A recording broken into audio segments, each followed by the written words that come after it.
رومي وبصل شرايح، زيت زيتون، بهارات المدفون مشكلة ومعها ملح كاتبها لكم تحت الفيديو، معها عصير ليمون ومعها زيت زيتون ومعها ملعقة دبس تمر.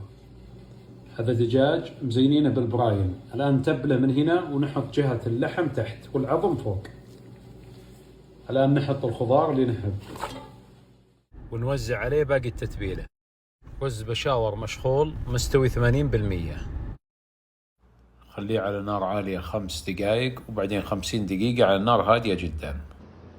قلبناه طلع معنا بالشكل هذا، ما شاء الله تبارك الله، ريحة ونكهة، ورز حبته نثرية ورويانة، والدجاج مأثر فيه البرايم بشكل واضح من ناحية الاستواء ومن ناحية الطعم. كان ودي اني زدت خلطة بهارات المدفون عشان تتوزع بشكل افضل، بحكم اني اضفت معها دبس تمر المرة هذه.